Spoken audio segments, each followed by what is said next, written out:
Muy buenas tardes, señores estudiantes. Bienvenidos a una nueva clase de PREDICFES de física. Reciban un cordial saludo del Colegio Provincial San José de Pamplona y de API Fénix Ranier, asesorías integradas para la excelencia. Hoy tendremos la explicación del PREDICFES asincrónico de física número 2. En la primera pregunta nos plantea que un estudiante observa que una vela calienta un cubo de hielo y luego construye la siguiente gráfica, en la que se describe la transferencia de calor y la temperatura en el fenómeno. Entonces, observemos la gráfica, que la gráfica inicialmente está subiendo, o sea, está aumentando, luego permanece constante, después nuevamente aumenta, después permanece constante y finalmente aumenta. Si el estudiante sabe que los cambios de fase se presentan cuando el calor aumenta, pero la temperatura se mantiene constante. Si la temperatura se mantiene constante, quiere decir que aquí va a ser una línea horizontal. Entonces me pregunta, ¿cuántos cambios de fase se observan en la gráfica? Entonces, de acuerdo al contexto, los cambios de fase se presentan en aquellos puntos donde la gráfica permanece horizontal.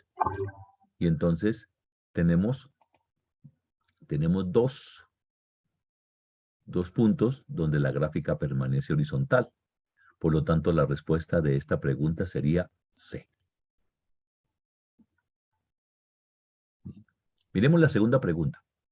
Dice, en una práctica de laboratorio, un grupo de estudiantes analiza el comportamiento de un péndulo midiendo la longitud de la cuerda, el número de oscilaciones que puede hacer en un minuto y calculando el periodo que emplea en hacer una oscilación.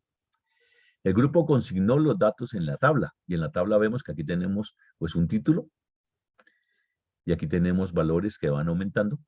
Aquí tenemos el número de oscilaciones, y aquí tenemos el periodo. El título adecuado que se debe poner en la casilla del extremo superior izquierdo de la tabla es. Entonces, analicemos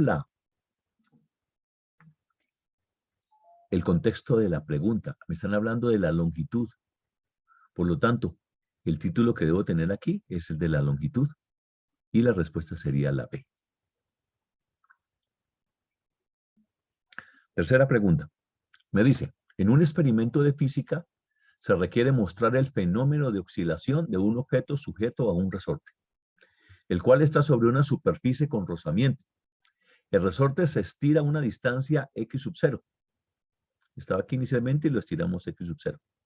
Desde su punto de equilibrio y se libera para que oscile libremente hasta detenerse a causa de la fricción, como se muestra en la figura. Es decir, aquí lo estiramos, al soltarlo el cuerpo comienza a moverse así, pero por la fricción eventualmente se detiene. Listo. Un modelo para que la fuerza de fricción entre dos objetos sólidos establece que esta es proporcional a la fuerza normal. Recordemos que la fuerza normal es la fuerza que ejerce la superficie sobre el cuerpo y está dirigida hacia arriba. Además de la rugosidad de la superficie, es decir, del coeficiente de rozamiento.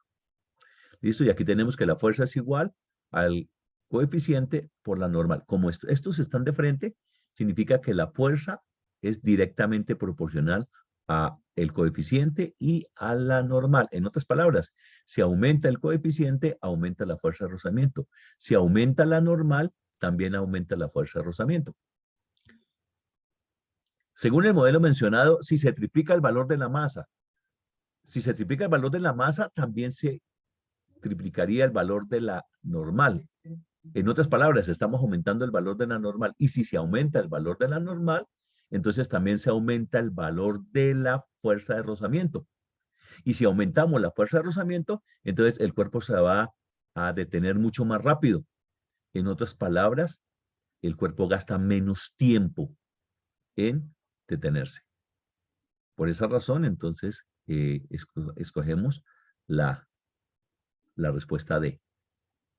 ¿Sí? Fíjese que si aumenta la fuerza de rozamiento, pues aumenta, el cuerpo se detiene mucho más rápido. Si se aumenta mucho y si se detiene mucho más rápido, significa que el tiempo disminuye. Entonces, por eso la A y la Perdón, aquí la A se descarta porque dice que tiene más tiempo y la B también se descarta porque dice que gasta el mismo tiempo. Por lo tanto, tendríamos que escoger entre la C y la D. Pero la C se descarta. ¿Por qué? Porque si aumenta la fuerza normal, aumenta la fuerza de rozamiento porque son directamente proporcionales. Conclusión, la respuesta aquí sería la D. Miremos ahora la pregunta número 4. Dice, un estudiante promedio observa a sus compañeros dando vueltas en una pista de carreras y determina el tiempo promedio de que cada uno tarda en dar una vuelta. ¿Cuál de los siguientes tablas es la más apropiada para que el estudiante registre sus datos? Pues, ¿qué es lo que está registrando? Pues el promedio de cada uno de los chicos en el tiempo de una vuelta. Entonces, fíjese que pues, lo que necesita es el nombre del compañero y el tiempo promedio. Entonces, la tabla que da esas características es la que está en la opción B. Entonces, la respuesta sería la B. Fíjese que la A no la descarto porque sí tiene el nombre del compañero, pero no tiene el tiempo promedio. La C también la descarto porque tiene velocidad, no tiene el tiempo promedio. Aquí los datos que yo estoy trabajando son nombre de compañero y tiempo promedio, y la única que maneja eso es la B. Por eso la respuesta sería aquí B o Bravo. Listo. Pregunta número 5. Dice, un equipo de béisbol realiza un entrenamiento en una cancha donde el paso de corriente de aire es muy poco. En el entrenamiento se utiliza una máquina lanzapelotas que permite ajustar la fuerza con la que se dispara la pelota y medir la fricción que genera el aire a la pelota lanzada, como se observa en la figura. Y entonces aquí tenemos la máquina que lanza la pelota y aquí tenemos el bateador. Los datos obtenidos en el entrenamiento se muestran en la siguiente tabla. Aquí tenemos la fuerza en newtons. Entonces tenemos 10, 15, 20. Tenemos la fricción del aire, también medida en newton, 1.4, 1.4, así. Aquí, como no hay corriente, porque dice que hay muy poco corriente, entonces se mantiene constante. Y la distancia está en metros. Entonces fíjese que a mayor fuerza, la distancia va aumentando. Es decir, en otras palabras, la fuerza y la distancia son directamente proporcionales. Si el siguiente entrenamiento se realiza en una cancha donde el paso de corriente de aire es mayor, lo cual aumenta la fricción que ejerce el aire a la pelota. ¿Qué tabla contiene los resultados de los lanzamientos en el nuevo entrenamiento? Entonces aquí, muchachos, hay que mirar una cosa interesante. Si aumenta la fuerza de fricción, entonces la distancia tiene que disminuir, porque la fuerza de fricción, recuerden que siempre se opone al movimiento. Y si se opone al movimiento, entonces esta tiene que disminuir. Entonces, miremos primero. Aquí, mire, las fuerzas son las mismas. 10, 15, 20. 10, 15, 20, 10, 15, 20, en todas las tablas. ¿Sí? La fuerza de fricción aumentó. Porque aquí había poco aire y ahora sí tenemos suficiente aire. Entonces, la fuerza de rozamiento tiene que ser mayor a 1.4. Por lo tanto, la A se descarta. La B se descarta. Entonces, tiene que ser la C o tiene que ser la D. Y recuerden lo que acaba de decir hace un momentico. Si aumenta la fuerza de fricción, estas distancias tienen que disminuir. Y observen que en la C, las distancias aumentaron. Mira, aquí tengo 8 y aquí tengo 10, aquí tengo 20 y aquí tengo 24. Conclusión, la C se descarta. Así que únicamente nos queda la respuesta D, que cumple esa condición. Observen. Bien. Pregunta número 6. Dice, un jugador de fútbol practica sus cobros. Sus cobros siempre salen con la misma rapidez. Y lo único que cambia es el ángulo de lanzamiento del balón. En la siguiente figura se muestra los 5 cobros hechos por el jugador. Entonces, mira, aquí tenemos el ángulo pequeñito. Aquí lo fue aumentando. Aquí lo aumentó más y aquí llegó a la máxima distancia.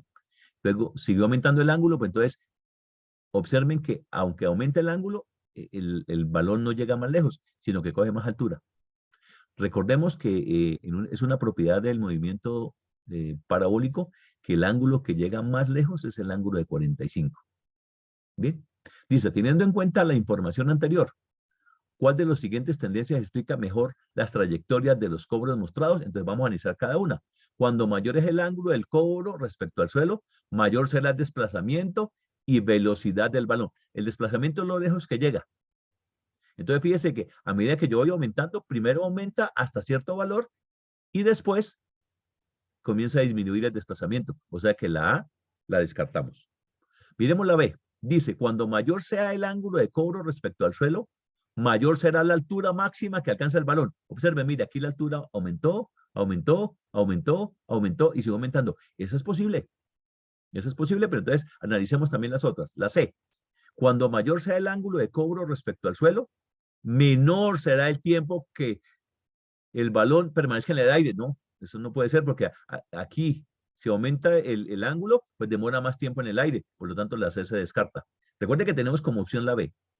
D, cuando mayor sea el ángulo del cobro respecto al suelo, menor será la aceleración. No, aquí la aceleración siempre es la misma. La aceleración siempre es la misma porque aquí lo único que está actuando es la acción de la aceleración de la gravedad. Por lo tanto, la D también se descarta. Conclusión, la respuesta aquí es B o Bravo. Recuerden que en el IFES decimos alfa, Bravo, Charlie y Delta. Entonces, la respuesta aquí sería Bravo. Bueno, miremos la pregunta número 7. La pregunta número 7 dice lo siguiente. Cuando un objeto se sumerge en un líquido, actúan dos fuerzas sobre este. La fuerza de empuje que el líquido ejerce sobre el objeto y el peso del objeto. Dos estudiantes observan que cuando se sumerge una bola de tenis y una bola de billar en la piscina, la bola de billar se hunde y la bola de tenis flota. La fuerza que actúan sobre las dos pelotas sumergidas se muestran en la figura. Entonces, mira, aquí tenemos el empuje va para arriba y el peso va para abajo. El empuje va para arriba y el peso va para abajo. Recordemos una cosa importante. Cuando un cuerpo se coloca sobre una superficie sólida, la fuerza que va para arriba se llama la normal. Pero cuando el cuerpo se coloca en un líquido, la fuerza que va para arriba se llama el empuje. Los estudiantes saben que la fuerza de empuje es mayor que el peso si la densidad del líquido es mayor que la del objeto. Evidentemente, cuando el empuje es mayor, significa que el cuerpo flota. Y si el cuerpo flota, entonces significa que su densidad es más pequeña que la del líquido o que la del líquido es mayor que la del objeto. ¿Cómo son las densidades de la bola de tenis y la de billar respecto al agua de la densidad? Entonces pónganle cuidado. La que flota es más pequeña que la densidad del agua. Y la que se hunde es más grande que la velocidad, perdón, que la velocidad no, que la densidad del agua. Entonces miremos lo que dicen las opciones. A, ¿son iguales? No, porque una flota y la otra se hunde, son diferentes. B, la densidad de la bola de billar es mayor que la del agua, claro, porque se hundió. Y la densidad de la bola de tenis es menor que la del agua. Esa es la respuesta. Miremos por qué la C no sirve. Menores que la densidad no funciona porque una es más pequeña y la otra es más grande. D, la densidad de la bola de billar es menor. No, porque si fuera menor, entonces quedaría flotando. Conclusión, la respuesta aquí es bravo. ¿Listo? Pregunta número 8. Dice acá, un estudiante cree que cuanto mayor sea el volumen de ácido acético, mayor será su punto de ebullición. Para comprobarlo, el estudiante tomó 5 volúmenes diferentes de ácido acético. Los calentó hasta que se comenzó a evaporar y midió la temperatura de ebullición. Los resultados obtenidos se muestran aquí a continuación. Aquí en la gráfica yo veo que el volumen está aumentando. Mire, pasó de 20 a 40, 60, 80, 100, 120. Pero observen que el punto de ebullición permaneció siempre igual, a 400 grados Kelvin. Entonces, de acuerdo con los resultados del estudiante, se puede concluir que, ¿qué era lo que decía el estudiante? El estudiante decía que cuando mayor sea el volumen, mayor sea el punto de ebullición. O sea que si aumento este también aumenta, entonces la gráfica debería ir hacia arriba. Por lo tanto, lo que estamos diciendo es falso. Entonces, las hipótesis que son verdaderas se descartan. Entonces, la B y la C se descartan. Entonces, aquí me quedaría la A o la D. Entonces, miremos la A. Su hipótesis es falsa. Sí, es cierto, es falsa. Porque la temperatura de ebullición del ácido acético es muy diferente a la del agua. Eso no lo podemos concluir aquí de la gráfica, de los datos y del contexto del problema. Por lo tanto, la A se descarta. Conclusión, la respuesta es la D. Y miremosla. Su hipótesis es falsa porque se demostró que la temperatura de ebullición no cambia. Mire, permanece igual. Listo, la respuesta aquí es la D. Bueno, miremos la pregunta Espere, esta era la número 8. Miremos ahora la pregunta número 9. Dice la pregunta número 9. Un estudiante quiere saber cómo cambia la presión que ejerce una persona sobre el piso. Al utilizar zapatos con suelas de diferentes áreas, ella obtiene los siguientes resultados. El peso, bueno, el peso es el mismo, 500, 500, 500. Estamos hablando de newtons, o sea, estamos hablando más o menos de unos 50 kilogramos. Dice, el área de la suela, primero era de 8, luego de 2 y después de 24. Y entonces mire lo que pasa con la presión. 8 tenemos 625, 12 417 y 24 218. En otras palabras, cuando el área aumenta, la presión disminuye. Es decir, son inversamente proporcionales. El estudiante concluye que la presión que ejerce sobre el suelo disminuye cuando el peso del estudiante disminuye. No, eso no es cierto. Su profesora le indica que esa conclusión es incoherente, porque en el experimento no se realizaron las mediciones para diferentes pesos. Teniendo en cuenta la información anterior, ¿cuáles de los siguientes es una conclusión coherente con los resultados obtenidos? Ah, claro, perfecto. Es que él dice que la presión disminuye si el peso disminuye, pero no que el peso no cambió. Entonces, por eso no puede sacar esa conclusión de este contexto. Entonces, miremos. A. Para un área fija, la presión que ejerce el zapato disminuye al cambiar el material de zapato. En este contexto no estamos hablando de cambiar el material de zapato, o sea que la A la descartamos. La B, para un peso fijo, mira, aquí tenemos el peso fijo. La presión que ejerce el zapato disminuye cuando el área aumenta. Eso es lo que estamos viendo en la tabla. Entonces, esa es una opción que podemos marcar. Pero miremos la C. De todas maneras, muchachos, recuerden que apenas uno encuentra la que le parece a uno que es correcta, pues hay que dejarla como plausible, se llama eso, como opción de respuesta, pero hay que mirarlas todas, porque a veces sucede que una respuesta es mucho más contextualizada que la que uno está suponiendo. Es una muy buena recomendación leer siempre todas las respuestas. Entonces, dejemos la B como plausible.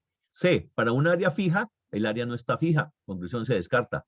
Para un material fijo, el material fijo, no, eso no está en este contexto. Conclusión, la respuesta es la B. Bueno, ahora miremos la pregunta número 10. Dice, un niño quiere estudiar el movimiento de su canica cuando lanza con una rapidez y cambiando solamente el ángulo de lanzamiento y obtiene los resultados para la distancia horizontal máxima que recorre la canica antes de volver al suelo. Entonces aquí tenemos la gráfica cuando el chico lanza la canica. Dice, el niño decide efectuar mediciones de distancias horizontales máximas, pero con una rapidez de lanzamiento mayor. ¿Cómo deben ser los resultados obteniendo en cuenta el aumento de la rapidez del lanzamiento? Entonces, muchachos, si nosotros aumentamos la velocidad, pues el lanzamiento, el alcance tiene que llegar cada vez más lejos. Si mantenemos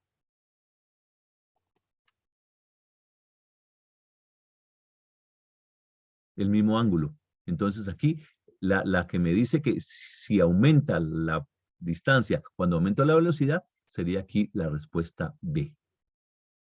¿De acuerdo? Ok, muchachos.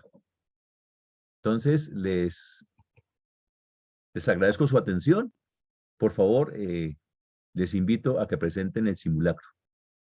Gracias por su atención.